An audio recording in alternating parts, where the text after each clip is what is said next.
안녕하세요. 오늘 저희가 함께 살펴볼 자료는요. 이광수 씨와 이선빈 씨 관계에 대한 아주 흥미로운 분석 보고서입니다. 네, 안녕하세요. 이게 단순한 궁합 이런 걸 넘어서서요. 맞아요. 이 만남 자체를 일종의 영혼의 계약 같은 걸로 보더라고요. 그렇죠. 두 분이 공통적으로 가진 어떤 상처들, 안전이나 안정감, 개인적인 힘, 이런 것들과 관련된 네, 그런 상처를 함께 마주하고 또 치유하기 위해서 어쩌면 좀 계획된 만남이다 이런 관점인 거죠. 네, 상당히 깊이 들어가는 분석입니다. 그래서 오늘 저희 목표는요. 이 관계가 어떤 역학을 가지고 있는지 그러니까 단순히 둘이 잘 맞네, 안 맞네 이걸 넘어서서요. 그 안에 숨겨진 더 깊은 목적, 그리고 어쩌면 성장 과제 이런 것들을 좀 파헤쳐 보는 겁니다. 맞습니다. 자료에서는 이제 개인 에너지 분석이랑 또 커플 운명 매트릭스라는 도구를 사용하는데요. 네네. 이걸 통해서 관계의 그 숨겨진 설계도랄까요? 그걸 들여다보는 거죠. 오, 설계도라니 흥미로운데요? 그럼 어떤 축으로 분석을 하나요? 네, 이 보고서는요, 관계의 핵심 동력을 크게 세 가지 축으로 보고 있습니다. 첫째는 두 분 모두에게서 나타나는 약점인데요. 뿌리 차크라, 그러니까 기반 에너지죠. 그리고 태양 신경 총 차크라, 개인적인 힘. 이 두 가지가 좀 약하다는 공통점이 있어요. 아, 둘 다요? 네, 이게 바로 관계의 중심 에너지인 15번, 그러니까 물질 세계의 여러 유혹이나 힘을 어떻게 다룰 것인가, 이 과제를 푸는 어떤 무대가 된다는 겁니다. 15번 에너지, 물질 세계. 네. 그리고 둘째는 서로를 아주 잘 보완해주는 지점이에요. 한쪽은 깊은 통찰력을 가졌고 다른 한쪽은 그걸 표현하는 힘이 아주 강해요. 상호 보완적이군요. 그렇죠. 셋째는 좀 흥미로운 충돌 지점인데요. 한 분은 갈등을 좀 피하려는 성향이 있고 다른 분은 굉장히 단호하게 밀어붙이는 스타일이거든요. 아, 성향이 다르네요. 네. 이게 커플 매트릭스에서는 16번 탑 에너지로 나타나는데 이게 바로 성장을 위해서 낡은 것들을 허무는 그런 역동성을 의미합니다. 탑 에너지, 파괴와 관련 있는 건가요? 네, 그런데 여기서 중요한 점은요. 이 관계에서 나타날 수 있는 어떤 마찰이나 어려움들이 있잖아요. 네. 그게 실패의 신호가 아니라 오히려 두 분의 개인적 그리고 공동의 성장을 위한 가장 강력한 촉매제다. 이렇게 본다는 점입니다. 아, 어려움이 오히려 성장의 기회다. 흥미로운 관점이네요. 자, 여러분, 그럼 이 흥미로운 관계 속으로 한번 같이 들어가 보시죠. 먼저 이광수 씨부터 좀 살펴볼까요? 보고서에서는 그를 사회적 조화의 설계자 이렇게 묘사하더라고요. 네, 겉으로는 되게 외향적이고 낙천적인 그런 다혈질 모습이죠. 그쵸. 근데 또 타인의 감정에는 깊이 공감하고 갈등은 피하려고 하고 조화를 중요하게 생각하는. 맞아요. 사회적으로 보면 정말 좋은 능력이죠. 근데 이게 때로는 자신의 진짜 속마음이나 필요를 좀 꾹 누르는 경향으로 이어질 수 있다고 지적합니다. 자신의 필요를 누른다. 에너지 프로필을 보면 이게 더 잘 보인다고요? 네, 그렇습니다. 에너지 프로필을 보면 소위 상중 하경 구조라고 하는데요. 위는 무겁고 아래는 가볍다는 뜻이에요. 상중하경. 위는 무겁고 아래는 가볍다. 네, 그러니까 생각이나 아이디어 같은 상위 차크라 에너지, 예를 들어 제3의 눈이 88%, 왕관 차크라가 80%, 이건 아주 활성화되어 있어요. 내면 세계가 풍부하다는 거죠. 네. 그런데 그 현실적인 안정감이나 실행력과 관련된 하위 차크라 에너지, 뿌리 차크라가 30%, 태양심경 총 차크라가 44%, 이건 상당히 약하게 나타납니다. 아, 생각은 많은데 현실 기반이 좀 약하다는 거네요. 그렇죠. 특히나 자기 표현을 담당하는 목 차크라가 29%로 가장 막혀 있다고 나와요. 29%요? 네, 가장 낮네요. 위는 풍성한데 아래는 부실하고 표현 통로까지 막혀 있다면 이게 어떤 어려움으로 이어질 수 있을까요? 이게 좀 악순환을 만들 수 있거든요. 악순환이요? 네. 기반이 불안정하니까 약한 뿌리, 자신감이나 어떤 의지를 키우기가 어렵잖아요. 약한 태양신경총. 그렇죠. 그러면 또 내면의 힘이 부족하니까 자신의 좋은 생각이나 비전을 밖으로 표현할 에너지, 약한 목도 부족해지는 거죠. 아, 아이디어가 있어도 실현하기가 어렵겠네요. 맞습니다. 결국 좋은 아이디어가 그냥 안전한 내면 세계, 상위 차크라에 머물게 되고 현실에서는 좀 무력감을 느끼기 쉬운 그런 구조가 될 수 있다는 겁니다. 그렇군요. 근데 더 흥미로운 건 그 무의식적 동기라고 하던데요. 네, 맞아요. 겉모습과는 좀 다르게 갇힌 도전자라고 표현하는데요. 애니어그램 8번 유형의 에너지를 가지고 있다고 분석해요. 갇힌 도전자, 애니어그램 8번 유형이면 되게 강한 에너지 아닌가요? 그렇죠. 통제받는 걸 아주 싫어하고 또 환경이나 상황을 자기가 주도하려는 욕구가 굉장히 강한 에너지예요. 네. 근데 겉으로는 평화를 중시하고 갈등을 피하려는 의식적인 모습 때문에 이 강한 에너지가 평소에는 좀 억눌려 있다는 거죠. 아, 그래서 가친이군요. 네. 그러다가 어떤 위협을 느낀다거나 할 때 이게 갑작스럽게 감정적인 폭발 같은 형태로 나타날 수 있다고 분석합니다. 와, 겉과 숨겨의 에너지가 정말 다르네요. 그럼 다음은 이선빈 씨인데요. 추진력 있는 양육자라는 표현이 참 인상 깊었어요. 네, 그렇죠. 이 표현이 딱 맞는 것 같아요. 강한 추진력과 야망, 리더십, 이런 담집질적인 특성, 양에너지 177 vs 138이 강한데요. 네. 동시에 타인의 고통을 아주 깊이 느끼는 공감 능력, 심장 차크라가 68%로 꽤 높아요. 이것도 뛰어나다고 합니다. 추진력과 공감 능력이 둘 다 강하다. 그럼 내적으로 좀 갈등이 있을 수도 있겠는데요? 바로 그 점입니다. 목표를 향해서 막 강하게 나아가려는 성향이 있잖아요. 네. 그게 자칫 잘못하면 주변 사람들에게 상처를 줄 수도 있는데 그때 이 뛰어난 공감 능력이 브레이크 역할을 하는 거죠. 아, 그래서 양육자라는 표현이 붙었군요. 네, 그래서 굉장히 이타적이고 따뜻한 리더가 될 수도 있지만 반대로 너무 많은 감정적인 부담을 혼자 짊어지거나 쉽게 지치고 죄책감을 느낄 수도 있는 그런 양면성이 있습니다. 그렇군요. 그녀의 에너지 프로필에서는 원하는 것과 할 수 있는 것 사이의 격차가 크다는 점이 눈에 띈다고 하던데요. 네, 맞습니다. 그게 아주 중요한 포인트인데요. 특히 안전과 안정을 담당하는 뿌리 차크라 에너지가 15%로 정말 극도로 약하게 나타나요. 15%요? 광수 씨 30%도 낮다고 생각했는데 15%면 정말 그렇죠. 이건 그녀가 가진 강한 야망이나 추진력, 보고서에서는 원함지수라고 표현하는데 이게 39거든요. 네. 이것에 비해서 그걸 현실에서 꾸준히 밀고 나갈 수 있는 기반 에너지, 즉 할 수 있음 지수가 15로 매우 부족하다는 의미입니다. 와, 정말 차이가 크네요. 네, 비유하자면 정말 최고급 스포츠카 엔진을 가졌는데 연료 탱크는 거의 바닥난 상태. 뭐 그런 느낌인 거죠. 아, 사랑이나 창의성, 소통 능력은 풍부하다고 하셨는데 말이죠. 심장 68%, 청골 65%, 목 64%. 네, 그런 다른 부분의 풍요로움과는 상당히 대조적인 모습입니다. 그럼 그녀의 무의식적 동기는 뭘까요? 광수 씨처럼 숨겨진 그림자가 있는 건가요? 광수 씨처럼 뭔가 숨겨진 그림자라기보다는요, 선천적으로 부족한 이 안전과 안정에 대한 끊임없는 갈망, 그 자체라고 분석합니다. 아, 부족함에 대한 갈망이요? 네, 그래서 뭐 재정적 안정에 대해 유난히 걱정을 많이 한다거나 혹은 사람을 깊이 신뢰하는 데 좀 어려움을 느낄 수 있다는 거죠. 근본적으로 세상이 좀 불안정한 곳이다.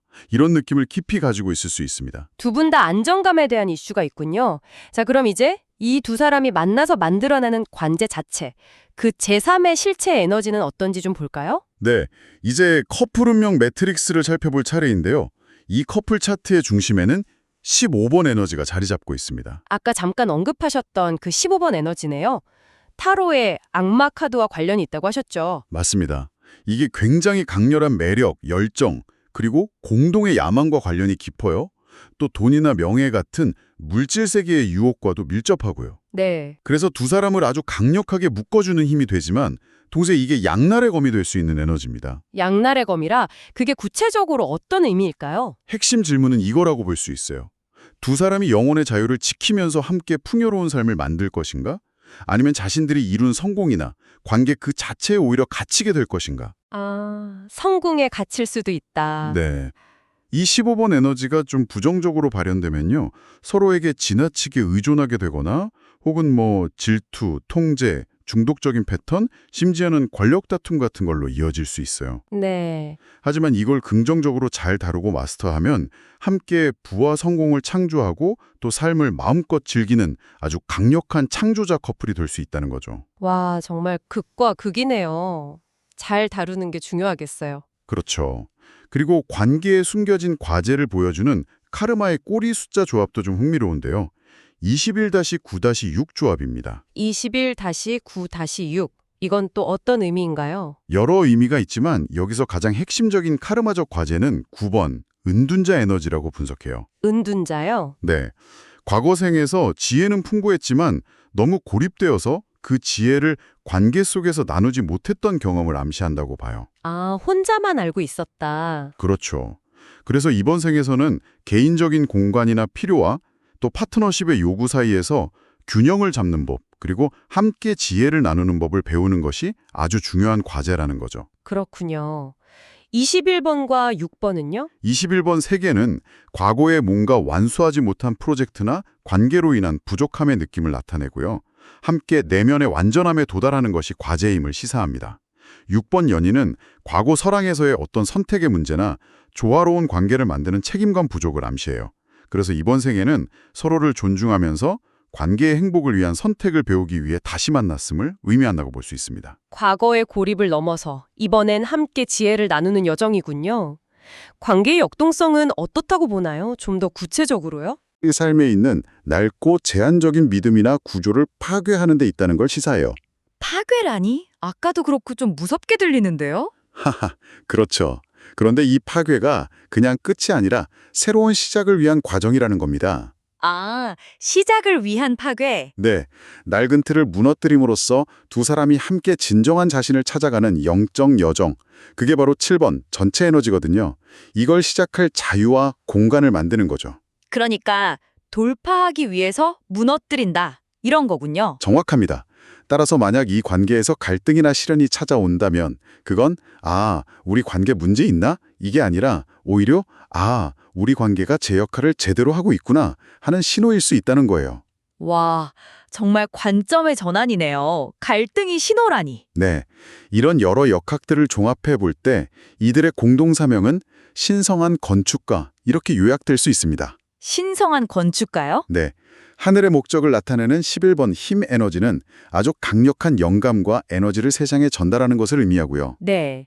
땅의 목적을 나타내는 4번 황제 에너지는 그 영적인 사명을 현실 세계에 안정적이고 지속 가능한 형태로 구현하는 것을 의미합니다. 아, 그러니까 높은 차원의 영감 11을 가져와서 현실적인 가치 4로 딱 만들어내는 역할이군요. 맞습니다. 근데 정말 흥미로운 건 이 여정의 최종 목적지가 9번 은둔자 에너지라는 거예요. 아까 그 핵심 카르마 과제랑 같은 숫자네요. 네, 그렇죠.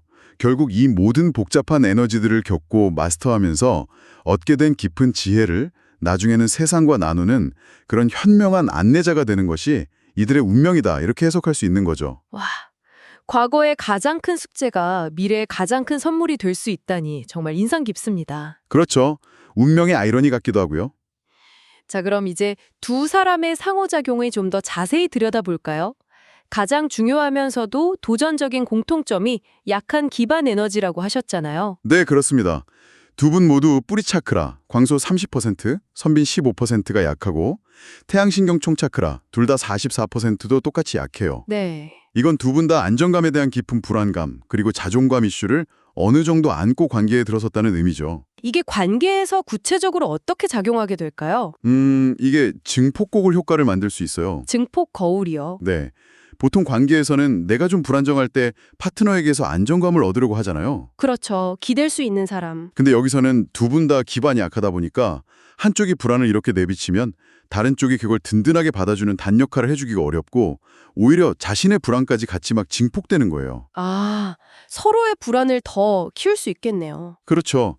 그래서 함께 안정을 만들어가기보다는 자칫하면 함께 두려움에 기반한 현실을 만들 위험이 있습니다. 와, 이건 정말 중요한 과제겠는데요? 네, 그래서 가장 중요한 과제는 상대방에게 기대기 전에 각자 스스로를 안정시키고 현실에 발붙이는 법, 이걸 배우는 겁니다.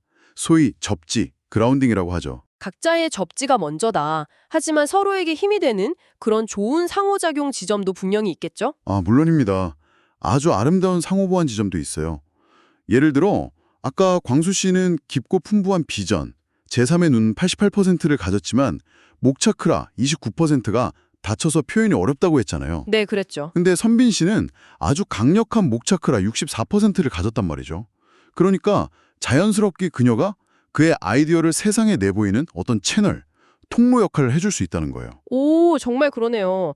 광수 씨의 생각을 선빈 씨가 말로 표현해주는. 그렇죠. 또 하나는 광수 씨의 그 거대하지만 억눌린 창조적 에너지, 성적 잠재력 510이거든요. 이걸 선빈 씨의 풍부한 창조 에너지, 그리고 감정 표현 에너지, 천골 65%가 자극해주고 또 방향을 잡아주는 그런 촉매 역할을 할 수도 있습니다. 와, 광수 씨의 잠재력을 선빈 씨가 끌어내줄 수 있다는 거네요. 정말 이상적인 보안처럼 들리는데요. 근데 여기에도 주의할 점이 있다고요? 네, 맞아요. 이게 바로 기능적 의존의 위험으로 이어질 수 있다는 점입니다. 기능적 의존. 네, 광수 씨는 자기 표현을 점점 더 선빈 씨에게만 의존하게 될 수 있고요. 선빈 씨는 또 그녀의 그 추진력 있는 양육자 본성 때문에 그 역할을 무의식적으로 계속 떠맡으면서 자신도 모르게 소진될 수 있어요. 아, 역할이 고착화될 수 있겠네요. 그는 아이디어 내는 사람, 그녀는 실현하는 사람 이런 식으로. 그렇죠. 장기적으로 그렇게 될 수 있죠. 그래서 여기서의 도전 과제는 이 역학을 단순한 상호 보완을 넘어서 영감의 관계로 승화시키는 겁니다. 영감의 관계로 어떻게요? 그러니까 그녀가 그를 대신해서 막 말해주고 실행하는 게 아니라 그가 스스로 자신의 목소리를 찾고 표현할 수 있도록 격려해주고 안전한 공간을 만들어주는 거죠. 아, 대신해 주는 게 아니라 할 수 있게 도와주는 거군요. 네, 바로 그거죠. 그렇군요. 그럼 이 관계에서 가장 큰 갈등 지점이자 또 성장의 기회가 될 수 있는 부분은 어디라고 보시나요? 역시 광수 씨의 그 갈등 회피 성향과 선빈 씨의 단호한 추진력, 이 둘 사이의 충돌에서 나온다고 봅니다. 네. 선빈 씨의 그 자연스러운 전진하는 에너지가 있잖아요. 이게 필연적으로 광수 씨 내면에 있는 무의식적인 통제에 대한 두려움, 아까 말한 8번 도전자 유형의 그 예민한 부분을 자극할 수밖에 없어요. 아, 광수 씨 입장에서는 압박이나 통제로 느낄 수 있겠네요. 그렇죠. 게다가 두 분 다 공감 능력이 워낙 뛰어나다 보니까 이런 부정적인 감정이 오고 갈 때 서로에게 막 증폭되면서 그 안에서 빠져나오기 힘든 감정의 공영실 같은 상태에 갇힐 위험도 있습니다. 감정의 고명실. 듣기만 해도 좀 답답한 느낌인데요. 네. 하지만 여기서 또 반전이 있죠. 이 잠재된 힘겨루기 혹은 권력투쟁처럼 보이는 것이 사실은 광수 씨가 자신의 그 억눌린 도전자 에너지를 건강하게 통합하도록 아주 완벽하게 설계된 무대와 같다는 겁니다. 설계된 무대요? 네. 그러니까 선빈 씨의 그 추진력, 커플 매트릭스에서도 7번 전차 에너지로 나타나는데 이게 문제가 아니라 오히려 촉매제 역할을 한다는 거예요.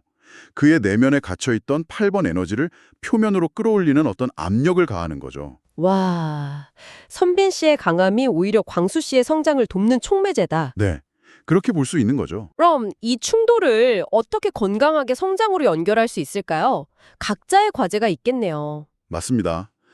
광수 씨의 과제는 이 강한 에너지를 예선처럼 충동적인 감정 폭발로 터트리는 대신에 좀 단호하면서도 차분하게 나는 뭐가 필요해, 나는 무엇을 원해 라고 자신의 필요를 명확하게 표현하는 법을 배우는 것이고요. 네, 충동 대신 단호한 표현. 그렇죠. 그리고 선빈 씨의 과제는 자신의 그 강한 추진력이 혹시 상대방에게 통제하려는 것처럼 느껴지지는 않는지 자신의 뛰어난 공감 능력을 사용해서 섬세하게 살피고 그의 의견을 존중하며 그를 위한 공간을 만들어주는 법을 배우는 것입니다. 아, 자신의 추진력을 조절하고 상대의 공간을 만들어주는 것. 네, 이 핵심 갈등이야말로 아까 말씀드린 커플 매트릭스의 16번 탑 에너지가 예고했던 두 사람의 공동 영적 수행 과제인 셈이죠. 와, 정말 이 관계 자체가 하나의 수행 과정 같네요. 네, 정말 그렇습니다. 근데 더 흥미로운 건요. 이런 관계의 역학이 각자의 현재 인생 단계에서 주어진 과제와도 놀랍도록 딱 맞아떨어진다는 거예요. 아, 정말요? 인생 단계 과제랑도요? 네, 광수지 같은 경우 지금 30대 후반에서 40대잖아요. 36에서 48세. 이 시기에 주된 삶의 숫자가 8번, 힘, 리더십과 7번, 내면의 지혜입니다. 8번과 7번. 네, 그러니까 자신의 힘, 8을 어떻게 현명하게 자신의 내면의 진실, 7과 조화롭게 사용하는 법을 배우는 시기라는 거죠. 아까 말한 조화로운 도전자를 통합하는 과제와 정확히 일치합니다. 와, 신기하네요. 선빈 씨는요? 선비 씨는 지금 20대 후반에서 40대 사이인데요. 24에서 48세. 이 시기에는 7번, 전차, 야망, 추진력과 2번, 여사제, 직관, 공감, 에너지의 영향을 강하게 받습니다. 7번과 2번. 추진력과 직관 공감이네요. 그렇죠. 자신의 강력한 추진력 7을 어떻게 섬세한 지혜와 공감 2로 잘 조절하고 이끌어갈 것인가. 이걸 배우도록 요청받고 있는 시기죠. 이것 역시 추진력 있는 양육자의 균형점을 찾는 과제와 정확히 같습니다. 와, 정말 소름 돋네요. 두 분 모두 강한 외향적 에너지 광수8 선빈 7와 섬세한 내향적 지혜 광수 7 선빈 2를 통합해야 하는 중요한 시기에 만난 거군요. 네, 그렇습니다. 이건 아까 말씀하신 공동사명, 신성한 건축가 영감 11 플러스 현실 구현 4와도 완벽하게 연결되는 것 같아요. 하늘의 영감과 땅의 구현. 정확히 보셨습니다. 결국 이 관계는 두 분 각자의 개인적인 성장 여정에서 벗어난 어떤 별개의 것이 아니라 오히려 그 여정을 위한 핵심적인 실험실이자 서로에게 꼭 필요한 맞춤 교육 과정이 되어주고 있는 셈입니다. 실험실이자 맞춤 교육 과정. 정말 멋진 표현이네요. 자, 그럼 이 심도 깊은 분석을 바탕으로요. 이 관계의 놀라운 잠재력을 최대한 발휘하고 또 여러 도전 과제들을 잘 넘어서기 위해서 두 분이 시도해 볼 만한 실용적인 방법들엔 어떤 것들이 있을까요? 좀 핵심적인 것들만 짚어주시죠. 네, 가장 근본적이고 시급한 것은 역시 각자의 치유, 특히 두 분의 공동된 약점인 뿌리 차크라, 기반 에너지를 강화하는 겁니다. 이게 안정되어야 다른 모든 것이 좀 수월해지거든요. 네, 기반 다지기가 제일 중요하군요. 그렇죠. 뭐 방법은 여러 가지가 있겠지만 몸으로 하는 것들, 자연 속을 좀 걷거나 맨발로 땅을 밟아보거나 아니면 요가의 산 자세나 나무 자세처럼 발바닥을 땅에 단단히 딛는 그런 활동들이 도움이 많이 됩니다. 마음으로 하는 것들, 지금 여기에 있는 내 몸의 감각에 좀 집중하는 연습, 혹은 뭐 땅속으로 깊이 뿌리를 내리는 상상을 해보는 것도 아주 좋습니다. 몸과 마음으로 뿌리 내리기군요. 네. 그리고 광수 씨에게는 추가적으로 자신의 목소리를 내는 연습, 목 차크라 활성화, 그리고 내면의 힘을 키우는 것, 태양신경총 차크라 강화, 이 중요합니다. 네, 갇힌 도전자를 깨우는 거네요. 맞아요. 처음부터 큰 걸 하려고 하면 부담스러우니까 작은 시작부터 일상에서 아주 사소한 거라도 나는 저녁에 이걸 먹고 싶어 처럼 자신의 선호도를 표현하는 연습부터 해보는 거죠. 매일 짧게라도 일기를 쓰는 것도 도움이 되고요. 몸의 힘 활용, 신체 단련, 예를 들면 뭐 무술이나 웨이트 트레이닝 같은 활동이 내면의 힘을 키우고 그 억눌린 팔반 유형 에너지를 좀 건설적으로 표현하는 배출구가 될 수 있습니다. 몸을 통해 힘을 키우고 표현하는 거군요. 선빈 씨는요? 선빈 씨에게는 그 강한 추진력과 따뜻한 연민 사이에 섬세한 균형을 잡는 연습이 핵심입니다. 네, 추진력 있는 양육자의 균형. 네. 예를 들어 건강한 경계 설정, 너무 과도한 공감으로 자신이 소진되지 않도록 때로는 좀 친절하지만 단호하게 아니오라고 말하는 연습이 필요해요. 이게 자신을 지키는 방법이죠. 에너지 함양, 의도적으로 휴식하고 뭔가를 받아들이고 또 아무것도 안 하기 같은 시간을 계획해서 자신의 강한 양 에너지와 균형을 맞추는 것이 중요합니다. 밀어붙이는 힘만큼 쉬고 받아들이는 힘도 키워야 하는군요. 각자의 노력도 중요하지만 이 관계 자체가 안정감을 키우는 데 도움이 되려면 함께하는 노력도 필요할 것 같아요. 특히 두 분 다 기반 에너지가 약하니까요. 네, 아주 중요한 지적입니다. 선천적인 안정감이 부족하기 때문에 의식적으로 안정감을 주는 어떤 관계의 의식이나 습관들을 만드는 게 정말 좋아요. 예를 들면 매일의 짧은 연결의식, 하루에 딱 5분, 10분이라도 괜찮으니까 서로의 감정, 뭐 좋았던 점, 힘들었던 점 이런 걸 솔직하게 나누거나 아니면 잠들기 전에 서로에게 감사한 일 3가지씩 이야기하는 시간을 가져보는 거죠. 아, 매일 하는 작은 습관이 중요하군요. 네. 또 함께하는 고요함. 때로는 그냥 조용히 마주보고 앉아서 서로 심장에 손을 얹고 호흡을 맞춰보는 그런 커플 명상 같은 것도 유대감을 깊게 하는 데 도움이 됩니다. 공동의 비전 그리기. 같이 가고 싶은 곳, 뭐 꿈꾸는 집의 모습, 함께 이루고 싶은 목표 같은 걸 비전보드로 만들어보는 것도 좋고요. 불안을 다루는 연습. 무엇보다 한 사람이 불안이나 두려움을 표현할 때 다른 사람이 막 즉시 해결책을 제시하려고 하기보다는 당신이 왜 그렇게 불안해하는지 이해가 돼. 네 마음이 그렇구나 하고 먼저 그 감정을 확인해주고 적극적으로 들어주는 연습이 정말 중요합니다. 해결사가 아니라 공감자가 되어주는 거네요. 그렇죠. 안전하다는 느낌을 주는 거죠. 마지막으로 피할 수 없는 갈등 상황을 다루는 소통법에 대해서도 팁을 주실 수 있을까요? 특히 그 갈등 회피와 전진 동력이 부딪힐 때요. 네. 특히 광수 씨의 그 갇힌 도전자가 좀 안전하게 목소리를 낼 수 있는 공간을 만들려면 조정된 비폭력 대화, NBC의 기본 원칙을 활용하는 것이 아주 유용할 수 있습니다. 비난 없이 자신의 감정과 필요를 전달하는 구조적인 방법이거든요. 비폭력 대우라요. 구체적으로 어떻게 적용해 볼 수 있을까요? 예를 들어 광수 씨 입장에서는 갈등을 일으킨다는 느낌 없이 자신의 필요, 특히 그 8번 유형이 중요하게 생각하는 공간이나 자율성에 대한 필요를 표현하는 구조를 제공받는 거죠. MBC 활용 예시, 광수. 당신이 나랑 상의 없이 주말 계획을 다 세웠을 때 관찰, 나는 좀 숨막히는 느낌이 들었어. 감정. 왜냐하면 나도 결정 과정에 참여하고 싶은 중요한 필요가 있기 때문이야. 필요. 그래서 다음번에는 계획 세우기 전에 미리 나랑 상의해 줄 수 있을까? 요청. 이런 식으로요. 아, 관찰 감정 필요 요청 순서군요. 선빈 씨는요? 선빈 씨 입장에서는 자신의 욕구를 어떤 명령이나 요구처럼 들리지 않게 필요의 형태로 전환해서 표현함으로써 광수 씨의 통제에 대한 두려움을 덜 자극하도록 돕는 거죠. NBC 활용 예시 선빈. 이 문제가 계속 해결되지 않고 있을 때 관찰. 나는 좀 불안함을 느껴. 감정. 왜냐하면 명확함 속에서 안정감을 느끼고 싶은 필요가 나에게 있기 때문이야. 필요. 그래서 혹시 오늘 밤에 딱 15분만이라도 이 문제에 대해 같이 논의해 줄 수 있을까? 요청. 이렇게요. 와, 같은 말이라도 훨씬 부드럽게 들리네요.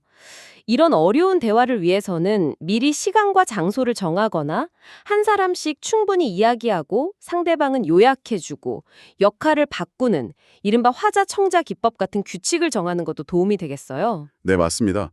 특히 광수 씨가 내 이야기가 정말 온전히 경청받고 있구나 하는 느낌을 받을 수 있도록 격려하는 데 아주 중요합니다. 안전한 공간을 만드는 거죠. 네, 오늘 이렇게 이광수 씨와 이선빈 씨의 관계를 깊이 들여다보니까요. 이게 정말 단순한 연애나 커플 공합을 넘어서 거의 영혼의 성장 여정처럼 느껴지네요. 그렇죠.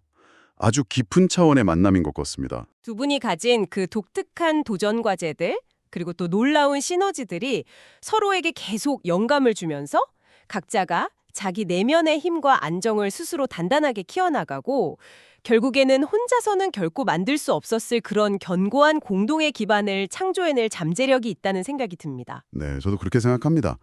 마지막으로 오늘 나눈 이 분석 내용을 바탕으로 여러분께서 한 번쯤 생각해 보시면 좋을 만한 질문을 하나 던져보고 싶습니다. 네, 어떤 질문인가요? 이 두 분의 공유된 사명이 신성한 건축가, 영감 11 플러스 현실 구현 4, 이고 또 그들이 궁극적으로 구현해야 할 지혜가 은둔자, 구의 깊이라면 말이죠.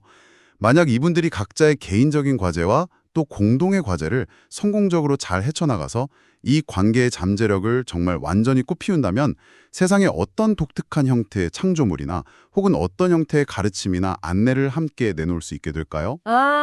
그들만의 고유한 에너지 설계를 마스터함으로써 함께 무엇을 만들거나 가르칠 수 있을지. 네, 그걸 한번 상상해 보시는 것도 오늘 이야기의 흥미로운 마무리가 될 것 같습니다.